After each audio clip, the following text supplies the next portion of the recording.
Oke, untuk kamu yang penasaran dengan podcast amatiran, silahkan tonton video ini sampai habis. Jangan lupa di like, comment, and share. Subscribe juga ya. Assalamualaikum warahmatullahi wabarakatuh. Kembali lagi bersama saya Fahmi Manullah. Nah, di acara Bincang Santai Podcast Amatiran. Oke, sekarang bersama saya Presiden BEM ya, Presiden BEM tahun 2019-2020. Bersama kita Catur Maulana Ihsan. Beliau adalah salah satu mahasiswa STD Imam Syafi'i di Prodi Hadis. Dan sampai sekarang beliau menjabat sebagai Presiden BEM. Bukan begitu? Kita sapa dulu. Assalamualaikum, Tur. Gimana kabarnya? Assalamualaikum warahmatullahi wabarakatuh. Gimana, sehat? Sehat dong, sehat. Ente gimana? Masya Allah. Alhamdulillah, sehat seperti yang Anda lihat. Waduh. Alhamdulillah. Ini kayak kok pakai jaket kayaknya lagi kurang bersahabat apa? Gimana cuaca? Nah, jadi kan tadi Jember kan mulai siang sampai menjelang maghrib tadi itu hujan. Jadi ya gitu. lumayan lah cuacanya. Ini langsung aja deh. Sebenarnya kita mau bincang-bincang sedikit tuh. Keseharian ente gitu kan, kesibukan ente apa, terus pengalaman ente lah selama dari mondok terus masuk ke STDI Imam Syafi'i, terus tiba-tiba sekarang sudah jadi presiden aja gitu kan, udah 1 semester lebih ya. Mantap dah. Iya. Terus lagi kita mau ngorek-ngorek nih pengalaman ente apa aja gitu kan. Oke. Sekarang ini lagi sibuk apa nih, Dor? Sibukannya selain belajar juga karena ya kerja juga gitu. Kerja. Oh, ya, siap. Terus ya sementara ini masih bantu-bantu istri di rumah, ngerjain kerjaan rumah, kemudian juga kuliah, terus juga sambil kerja. Oh, Masya Allah. Berarti ente sudah beristri? Alhamdulillah sudah. Berapa bulan? Sudah dari bulan Juni, tanggal 20 Juni, kami nikah tanggal 28 Juni. Ya sekitar September, ya 3 bulan lah lebih. 3 bulan ya? Masya Allah, 3 bulan. Bayangin teman-teman ya. Masya Allah, Presiden BEM, kerja, kuliah, nikah. Wah, cocok jadi panutan nih, bro. Jadi kapan? Ya, tunggu aja tanggal mainnya kan gitu. Jadi gini, Tur. Terus nih pertanyaannya. Ente kan kerja juga nih. Cara bagi waktunya itu gimana, Tur? Apalagi kan ente sebagai Presiden BEM yang harus ngatur juga gitu kan. Kemudian ngatur kuliah juga gitu. Ngomong-ngomong sekarang semester berapa sudah sekarang? Ini sekarang semester 7. Ya alhamdulillah semester 7 ini matkul sudah mulai nipis ya. Yang tadinya waktu semester 1 itu matkul sampai 26 SKS, sekarang alhamdulillah tinggal 5-7 SKS lah. 5-7 SKS berarti sekitaran 3 pelajaran sampai 4 pelajaran ya? Ya, kurang lebih. Lumayan, alhamdulillah. Berarti udah memikirkan skripsi ke depan nih. Alhamdulillah. Ya, sedang garap proposal. Doakan mudah-mudahan segera selesai. Amin. Kita doakan semua ya, teman-teman. Sekarang kembali ke pertanyaan yang tadi. Ditanya, saya jawab ya.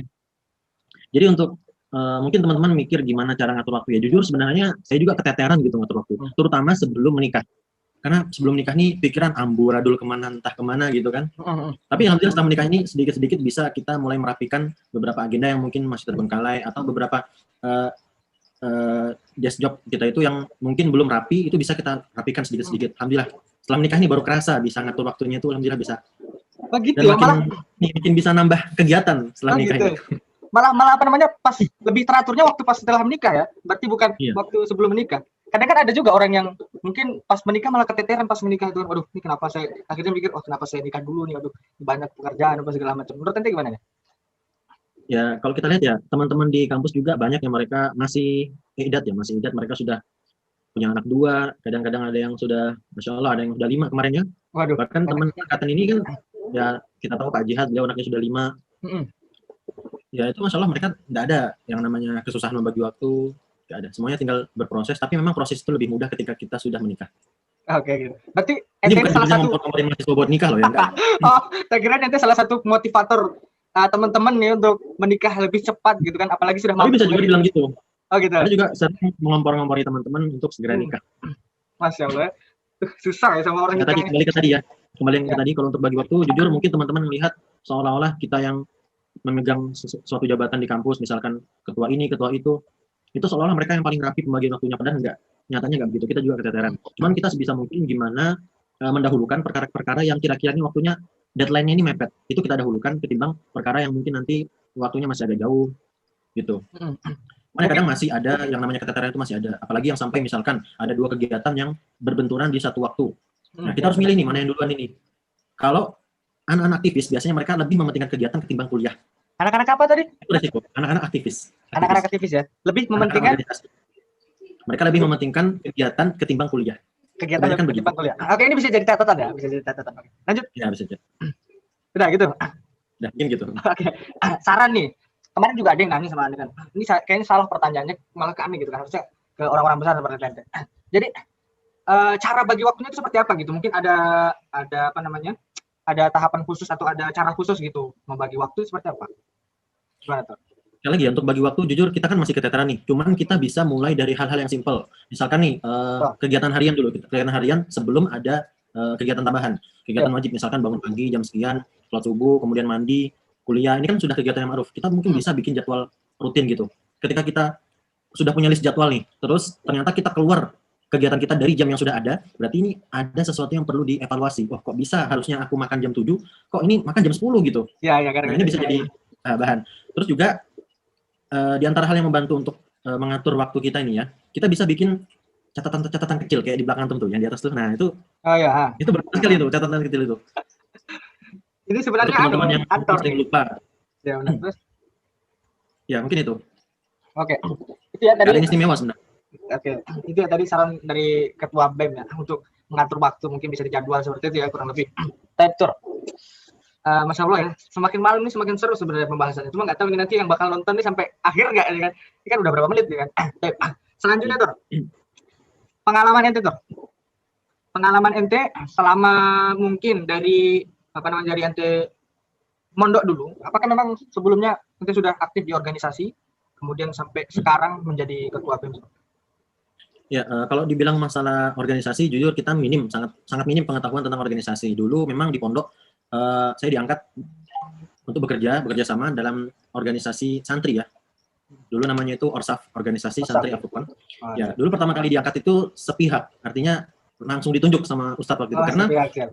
Karena ketika organisasi itu dibentuk, ketika saya menjabat di bagian ibadah dulu ya, bagian ibadah, sebelum jadi keamanan dulu bagian ibadah, itu memang itu pertama kalinya organisasi ini didirikan gitu. Jadi organisasi didirikan tapi belum ada anggotanya. Ustadz juga masih bingung siapa anggotanya. Nah, cuman Ustadz waktu itu sudah punya ketua. Jadi ketuanya ditunjuk. Nah, pikirkan siapa anggota yang berhak gitu. Anggota yang kira-kira cocok untuk antum. Akhirnya ketua juga menyerahkan kembali ke Ustadz. Nah, setelah itu Ustadz yang nunjuk kita satu-satu. Antum bagian ini, antum bagian itu. Gitu. Jadi tunjuk satu-satu gitu. Organisasi di pondok dulu menjabat sebagai divisi ibadah ya, bagian ibadah. Kemudian sempat juga karena badan yang agak besar ini ditetapkan sebagai bagian keamanan pondok ya. Senang begadang juga kan. Jadi dulu sering disuruh ronda malam, jaga malam, ngawasin santri yang gitu, jaga di perbatasan. Itu senang banget itu. Kemudian juga sempat dinobatkan jadi ketua ORSAF-nya itu. Masya Allah. Ketika kelas 2 SMA sempat jadi ketua ORSAF, tapi itu nggak lama karena posisi saya waktu itu cuman menggantikan ketua yang tidak bisa melanjutkan jabatan. Lengser bisa dibilang. Berarti modelnya kayak apa namanya PLT lah ya, penyelenggara tugas bukan? Atau memang benar-benar apa namanya benar-benar diangkat seperti itu? Gimana? Modelnya seperti PLT gitu, penyelenggara tugas atau mungkin itu diangkat yang benar-benar diangkat, tapi karena posisinya udah di ujung masa jabatan ketua sebelumnya, jadi Anda cuma memutuskan kurang lebih 2 bulan. Siap. Oke. Nah terus nih ente lulus kemudian masuk nih ke salah satu universitas ya, bisa kita bilang salah satu universitas. Oh belum? Lulus itu saya ngabdi. Saya ngabdi. Selama pengabdian juga selain ngabdi di pondok juga saya juga ngajar di sekolah tahfidz SDTQ, sekolah dasar tahfidz Quran anak soleh plus di Kalimantan Timur. Ya itu kurang lebih selama 8 bulan ya. 8 bulan. Itu resign terus saya memutuskan untuk lanjut kuliah. Nah, baru kuliah ke STDI. Nah, di STDI sendiri ini apa namanya? Jalur-jalur yang sudah ditempuh nih sampai sekarang nih. Mungkin bisa diceritakan sama teman-teman. Nggak ada yang istimewa ya. Dari awal masuk STDI, iseng-iseng ditunjuk. Lagi-lagi ditunjuk. Serba semuanya ditunjuk. Pertama kali ikut acara-acara itu, ikut kegiatan-kegiatan itu ditunjuk sebagai musyrif di Madrasatul Quran. Yang itu di bawah P3M. Iya, benar. Terus setelah jadi musyrif, selanjutnya naik jabatan. Jadi ketua tahfidz Madrasatul Quran. Nah, sembari menjabat ketua tahfidz, saya juga dipilih Ustadz, lagi-lagi dipilih. Waktu itu ditunjuk sepihak dan itu diharuskan untuk menjadi ketua Rijal Hizbah. Jadi nggak bisa nolak ya, memang harus kalau sudah harus gitu. Kalau misalnya sudah dipilih, kita kan mahasantri ya, mahasiswa yang basicnya santri. Jadi kalau nolak Ustadz itu rasanya kayak aduh, durhaka banget nih nolak Ustadz. Iya, jadi selama itu nggak bertentangan sama hati nurani kita dan itu ma'ruf ya itu baik-baik aja, ya bismillah lah Ustadz nyuruh, yang mudah-mudahan ada berkahnya di situ gitu. Mungkin semoga aja ada apa manfaatnya untuk ke depan gitu ya. Iya. Oke, terus Alhamdulillah setelah jadi Rijalis Isba juga di semester 3 kurang lebih ya, semester 3 itu saya juga sudah menjabat sebagai ketua keamanan, ketua divisi keamanan ya, Kementerian Keamanan BEM STD Imam Syafi'i Jember. lagi-lagi Dan ini keamanan. yang perlu diperbaiki. Ya, jadi gini, itu saya tuh langsung diangkat. Aneh tuh langsung diangkat jadi ketua keamanan. Padahal sebelumnya saya bukan staff dari anggota BEM itu sendiri. Nah, ini yang perlu diperbaiki setelah itu. Kemudian kita sampaikan juga ke presidennya bahwa ini sebenarnya nggak benar yang begini. Tapi mudah-mudahan ke depannya bisa kita perbaiki. Jadi kan karena di BEM itu ada ADRT yang salah satunya siapapun yang menjabat sebagai ketua kementerian, dia adalah mantan staf dari kementerian itu. Ya benar. Gitu. Sedangkan Aneh kan nggak tahu apa-apa tiba-tiba langsung masuk BEM langsung jadi ketua keamanan kan berat.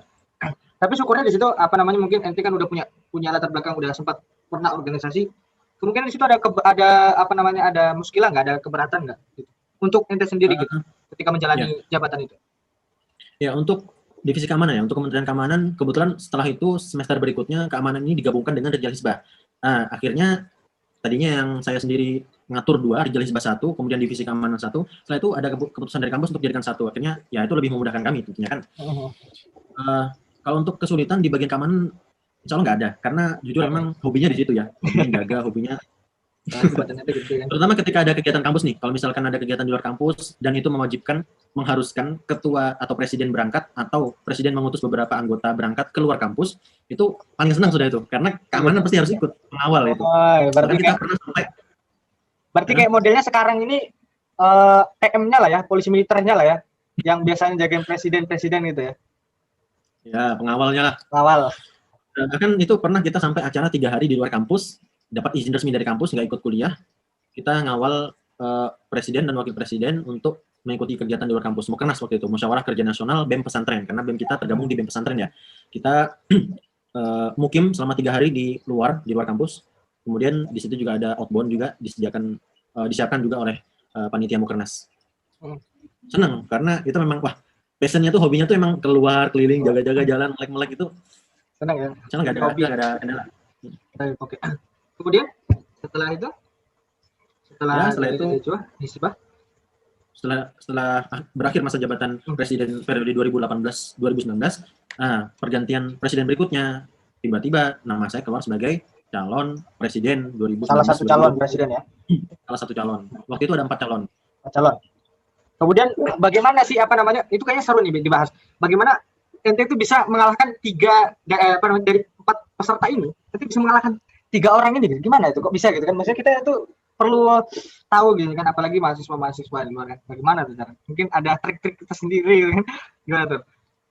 Oke, kalau dibilang mengalahkan juga enggak ya, soalnya bukan juga kayak pemilu-pemilu umum gitu enggak. Tapi memang mulai tahun kemarin itu Presiden memutuskan di dalam ADRT bahwa sistem pemilihannya adalah seperti pemilu. Jadi masing-masing jadi capres, calon presiden BEM itu mereka kampanye di depan mahasiswa yang hadir di dalam ruang, yang menghadiri undangan itu. Jadi waktu itu kebetulan memang 2 calon presiden mereka sudah gugur.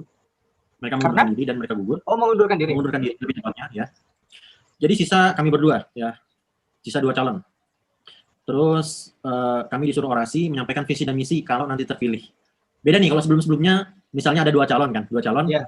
Itu masing-masing tuh saling lari. Jadi jangan pilih saya gitu. Antum Tapi aja, kemarin antum aja gitu. Ya, antum aja dilempar ke temannya. Tapi kemarin itu dilarang. Jadi di depan umum disampaikan tidak boleh bilang jangan pilih aku, enggak. Harus bilang alasan kenapa saya harus dipilih. Ya. Udah. Akhirnya sampaikan visi misi dan malam itu juga langsung voting suara ya. Pemilunya malam itu juga. Ya, langsung malam itu juga alhamdulillah dapat amanah ini. Kalau boleh tahu nih tuh, di malam itu apakah seluruh mahasiswa STDI yang memilih ketua presidennya, apakah siapa aja gitu yang memilih atau mungkin anggota-anggota khusus gitu? Ya gitu. Jadi untuk pemilihan itu setiap kelas selain idat yang wajib milih hanya kuliah. Jadi setiap kelas dari ahwal syakhsiyah maupun hadis semester 1 sampai dengan semester 7 itu mereka wajib mengirimkan 5 sampai 15 orang, kalau tidak salah 15 orang untuk hadir di pemilu malam itu. Gitu. Jadi yang milih ini bisa dibilang semua mahasiswa tetapi perwakilannya. Perwakilan dari beberapa kelas itu. Perwakilan dari seluruh mahasiswa di beberapa kelas. Oke, oke, Tep. Berarti modelnya apa namanya? Ada beberapa wakil dari teman-teman di kelas itu memilih ya, memilih kalian Ya, gitu. Jadi kurang lebih semuanya gitu. ikut berpartisipasi di dalam pemilihan tersebut gitu ya. Ya semoga saja ke depannya lebih baik lagi seperti itu. Ya, amin, mudah-mudahan. Dan juga ini yang pertama ya, sampai Ustadz menyebutkan ini sejarah pertama Presiden BEM itu dari hadis. Ya, jadi Jadi sebelumnya memang dari sejak sebelumnya berdirinya BEM ini 2010 itu semua presidennya itu dari ahli syakhsiyah. dari awal sesi ya, prodi awal sesi ya. Ya, Masya dari Allah, ahli ini berarti syakhsiyah.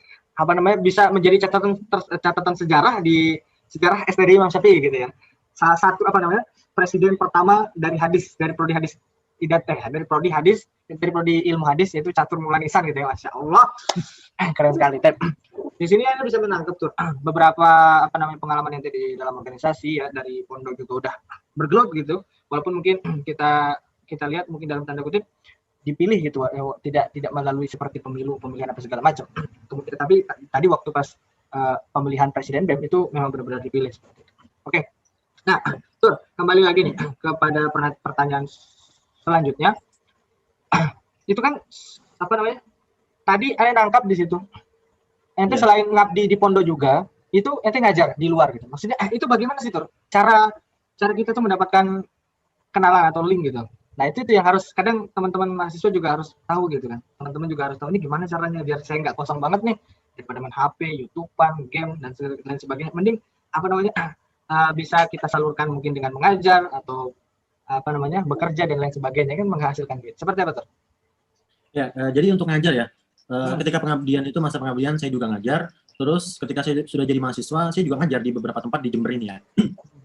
Untuk mendapatkan link, ya nggak ada sih ya, nggak tahu, saya juga nggak tahu triknya. Tapi Masya Allah itu ada aja gitu. Jadi gini, misalkan penyebaran A, penyebaran si B. Jadi mungkin simpelnya gini, mungkin saya bisa simpelkan gini. Pertama kita harus tahu dulu skill kita ini apa. Kita punya skill di bidang apa, misalkan kita mahir matematika misalkan. Mahir matematika. Kemudian orang ini kenal sama kita ini mahir matematika gitu. Jadi ketika orang membutuhkan pengajar matematika itu insya Allah nggak sulit mencari, karena mungkin dari mulut ke mulut ya, apalagi sekarang media sosial sudah luas, dicari guru ini sekian dan sekian. Itu mungkin langsung ada yang lihat, oh ada nih si Fulan dia pintar di bidang itu, coba tawarkan gitu. Karena awalnya juga kayak gitu. Awalnya kayak gitu. Dan untuk link, untuk memperbanyak linknya, ini salah satu caranya adalah dengan banyak berinteraksi dengan masyarakat.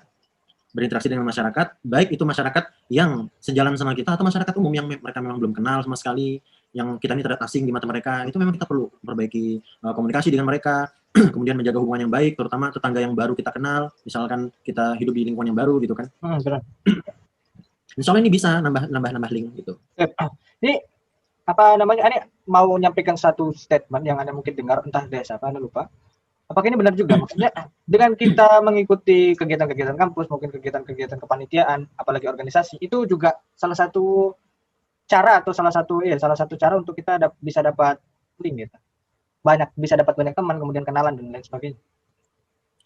Ya itu nggak dipungkiri ya, kalau kita ngikut kegiatan-kegiatan kampus, baik itu kegiatan ekstrakurikuler atau memang itu kegiatan resmi yang ada di lingkungan kampus, seperti misalkan UKM ya, UKM di kampus, itu nggak dipungkiri itu bisa menambah relasi kita, menambah link kita. Pertama misalkan tadinya nih saya nggak kenal sama presiden BEM sebelumnya, tapi saya langsung ditunjuk jadi ketua keamanan begitu kan, akhirnya kita kenalan, namanya siapa, dia dari mana, kemudian dia kenal sama si Fulan, kita dikenalin sama teman-temannya itu, kemudian ternyata dia punya relasi, dia punya hubungan ke Syekh ini misalkan, punya hubungan ke pemateri ini, dokter ini, profesor ini, kita diikutkan dalam kegiatan itu, kita otomatis berani kenalan, akhirnya kita dapat link. Tadinya juga bisa kita lihat beberapa acara kampus yang Masya Allah nggak kenal sama Ustadz Fulan atau Syekh Fulan gitu, tapi ketika Syekh itu datang diundang ke kampus dan kita ditunjuk sebagai panitia di situ, mau nggak mau kita harus berinteraksi dengan Syekh kan, kita berinteraksi dengan pemateri, akhirnya kita jadi kenal, kita simpan nomornya, sekali-kali tanya kabar gitu. Akhirnya ketika kita membutuhkan, sewaktu kita membutuhkan link ke beliau ini, kita tinggal kontak beliau gitu. Konsep Syekh, Anda sekarang lagi di Arab nih ya gitu. Oh saya jemput gitu ya, saya jadi kalau udah dijemput sama Syekh, suatu kehormatan ya. Oke, seperti itu ya kurang lebih cara mendapatkan link lah, kurang lebih relasi tadi ya. Kemudian itu sekarang ente tadi kesibukannya ke kerja, ini kita mau tahu nih kerjanya apa tuh? Kerjanya? Ya. Semuanya nih. Iya. Sampai aja. Ya, jadi untuk kerjaan itu fleksibel ya. Apa yang bisa dikerjain. Saya selain kuliah juga kerja, diantaranya dagang ya, dagang, jualan, karena jujur orang tua, bapak, ibu semuanya pedagang. Kemudian kakak yang pertama, yang kedua, selain mereka guru, tapi juga mereka menyibukkan diri dengan berdagang. Ya, selain mereka ngajar, selesai pengajar mereka juga sibuk berdagang. Akhirnya itu saya rasa itu turun temurun gitu. Jadi saya juga merasakan nikmatnya berdagang gitu. Jadi saya juga berdagang. Kemudian juga saya suka ya, saya senang banget dunia public speaking, walaupun masih jauh sekali dibandingkan teman-teman yang lain ya, Masya Allah. Kita juga masih belajar. Saya senang dunia public speaking, saya senang dunia broadcasting. Saat ini saya bukan bekerja ya, yang mengabdikan diri lah. Ya bisa dibilang begitu, di Fatwa TV. Yang pertama di Fatwa TV. Kemudian yang pertama, berarti ada yang kedua nih. Ya. Yang pertama ada, berarti ada yang kedua. Ya, host di Fatwa TV. Kemudian yang kedua, saya juga host di kajian Islam online sama pandemi ini. Jadi host di kajian online STDI Imam Syafi'i Jember, live di konsultasi Islam. Oh, konsultasi Islam ya. Oke, terus yang ketiga? Ya. Yang ketiga banyak juga kan sampai 3 nih. Kalau ada job-job panggilan untuk MC di sini atau opening acara ini atau apa gitu, sekali saya hadir gitu. Masya Allah. Dan itu nggak apa namanya? Itu nggak ngeganggu tuh, maksudnya nggak ngeganggu. Ada 3 loh. Nggak ngeganggu kuliah ente kah? Apalagi ente juga sebagai presiden BEM gitu loh. Itu sih sebenarnya yang sampai sekarang ini cukup banget ini apa enggak ini gitu. Apalagi mungkin ya bisa kita lihat orang-orang seperti ente nih berapa jam sih tidur gitu kan. Ya, kalau dibilang mengganggu atau enggak ya insya Allah enggak mengganggu ya. Tadi gimana pertanyaannya? Jadi pertanyaannya itu apakah ini itu enggak mengganggu aktivitas ente kuliah, kemudian BEM itu apakah terurus juga, kemudian tadi itu ya gitulah. Gimana tuh? Ya kalau dibilang mengganggu insya Allah enggak, karena itu juga enggak tiap hari dan juga enggak bentrok ya. Tentunya kalau ada waktu yang bentrok mungkin kita bisa beruzur atau kita bisa pindah ke jam lain misalkan. Kalau di Fatwa TV sendiri itu fleksibel ya, misalkan ditunjuk untuk host hari ini jam sekian gitu kan. Tapi ketika di jam itu anak ada jadwal lain, itu kita masih fleksibel, kita bisa sampaikan ke penanggung jawabnya, Mas, saya nggak bisa hari ini gitu. Tapi memang secara garis besar di semester 7 ini itu karena sudah banyak pelajaran yang sudah terlewat ya, sudah yang pelajaran yang sudah diambil, matkul yang sudah diambil itu lebih memudahkan kita, lebih banyak waktu yang luang di situ. Beda ketika kita masih di semester 1 sampai 5 itu masih, apalagi 5, semester 5 ini puncak-puncaknya tugas numpuk ini. Iya, benar. Teman-teman mahasiswa ini semester 5 banyak banget begadang ini. Benar. Anda merasakan juga. Semester 5 ini banyak tugas. Oke, betul. Nah, itu tadi masalah pekerjaan, kemudian masalah ya ente kuliah gitu kan. Ternyata tidak mengganggu. Apakah itu juga tidak mengganggu di keseharian ente selama berkeluarga selama 3 bulan ini? Itu kan sibuk tuh. Apakah masih ada waktu khusus gitu buat istri ente? Apalagi kan ini masih bisa dibilang pengantin muda lah ya. Gimana?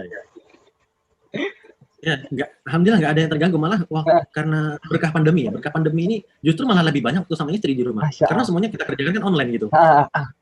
Dia online dari rumah. Ya kan? Terus kecuali mungkin kalau live di Fatwa TV ya, itu memang harus ke studio. Tapi sisanya memang lebih banyak di rumah. Gitu. Nah, itu ente tidak memikirkan apa yang ente harus apa yang harus ente lakukan gitu, yang ente tanggulangi nantinya kalau misalnya pandemi ini sudah selesai, kan itu ente bakal sibuk gitu. Ya, pertama perkiraan pandemi selesai ini kapan? Kan kita juga masih belum tahu. Dan mungkin ketika pandemi ini berakhir, insya Allah saya sudah turun dari masa jabatan, gitu. Jadi insya Allah satu beban sudah lepas dari pundak saya. Dan sisa beban-beban yang lain yang saya rasa setiap kita punya beban ya. Mungkin ada di sana yang lebih berat bebannya. Kalau kita lihat guru-guru kita, dosen-dosen kita, di sana ada Ustadz Syafiq, yang masya Allah kalau beliau, anak dapat dari beberapa teman yang ada di Ustadz yang di kantor P3M, Ustadz Syafiq datang ke kantor, kalau nggak ngetik, nerima telepon, kajian online dalam kantor, setelah itu ya sudah, nggak ada lagi. Bahkan, iya, Ustadz pun lebih banyak waktu padatnya. Mau pandemi, mereka lebih padat daripada kita. Tapi mereka bisa gitu. Masa kita nggak bisa ya 24 jam sama waktunya gitu ya? Ya, itu dia. Oke. Dan terakhir nih, pesan kepada teman-teman semua nih, untuk generasi muda ya, apalagi mahasiswa, mungkin masih ada mahasiswa baru masuk, online lagi kan, layar lagi, depan layar, terus gimana itu? Ada sepatah kata, 2 patah kata dari ente? Mungkin nasihat ya, sebagai tidak merasa lebih tua, tapi sebagai bentuk menyayangi kaum muda ya, kaum muda, bahwa kita sudah pernah melewati apa yang antum belum lewati gitu kan. Ya, pertama jangan lupa minta tolong sama Allah Subhanahu Wa Taala untuk memudahkan segala urusan kita ya. Siapa sih kita ini kalau tanpa bantuan Allah kita nggak bisa, kita nggak akan mampu. Kalau kita bisa minta nasihat ke semua dosen-dosen kita, tentu mereka pasti akan menyampaikan hal yang sama, minta tolong sama Allah dalam segala urusan. Kemudian yang kedua, teman-teman mahasiswa apalagi yang masih baru, jangan jadi mahasiswa instan ya. Jadi ada mahasiswa instan yang mereka maunya terima jadi. SKS itu apa? Ngisinya gimana? KRS-nya gimana ngisinya? Itu mereka padahal berita sudah ada, ya berita sudah ada, sudah ditempel, tinggal baca, tapi juga nggak mau baca, nggak mau mengetahui informasi-informasi yang terbaru gitu. Ya saran saya jangan jadi mahasiswa yang instan ya. Apalagi masih muda, paling berapa teman-teman mahasiswa mungkin masih 19-20 ya, baru yang baru ini. Masih 19-20 tahun, ya di situ masih waktu emas kita, waktu produktif kita. Ada nggak jadi, nggak usah disebutkan ya. Cukup. Ya intinya jangan jadi mahasiswa yang instan, gunakan waktu sebaik mungkin, berusaha menjadi produktif ya. Waktu kita sama-sama 24 jam, tapi apa yang kita habiskan untuk waktu kita itu berbeda-beda, tergantung bagaimana kita memuliakan waktu itu sendiri. Oke. Udah itu aja? Ya, dan saran saya kalau bisa teman-teman semua ikuti semua kegiatan yang diselenggarakan oleh kampus, baik oleh kampus ataupun oleh UKM-UKM yang ada di kampus, ikuti semua kegiatan, dulang semua faedah yang ada di sana, dan kalian akan dapati sejuta manfaat atau bahkan 1000 manfaat, banyak kan sejuta ya? Kalian akan dapati sejuta manfaat di dalam mengikuti kegiatan-kegiatan ini, yang kalian tidak akan dapatkan itu semua di bangku kuliah. Sekali lagi, ketika antum tanya kepada seluruh dosen antum yang dulu pernah ikut organisasi, mereka akan jawab hal yang serupa. Organisasi atau kegiatan lain yang diadakan kampus yang kita ikut menjadi bagian kepanitiaan di dalamnya, itu sangat memberikan manfaat, terutama ketika kita sudah lulus dari bangku kuliah. Oke, Barakallahu Fik, karena menangkap beberapa poin tadi dari nasihat beliau ya sebagai ketua BEM Presiden BEM 2019-2020. Yang pertama, jangan jadi mahasiswa instan yang apa-apa harus didulang gitu ya. Kreatif lah, produktif jadi mahasiswa. Kemudian juga tadi ikuti seluruh kegiatan-kegiatan yang ada di kampus. Kalau bisa mengikuti organisasi itu lebih bagus, lebih baik. Dan contoh lah beliau kan banyak sekali kegiatannya dan bisa mengatur waktu. Oke, mungkin itu ya, cukup sekian tur podcast kita yang Masya Allah insya Allah bermanfaat ini ya. Semoga banyak yang nonton ya, banyak terinspirasi dengan podcast-podcast yang amatiran seperti ini. Jazakumullah khairan, Barakallahu Fik. Oke, kita tutup dulu ya. Kita tutup perjumpaan kita dengan doa kafaratul majelis. Subhanakallahumma wa bihamdika asyhadu an la ilaha illa anta astaghfiruka wa atubu ilaik. Oke. Assalamualaikum.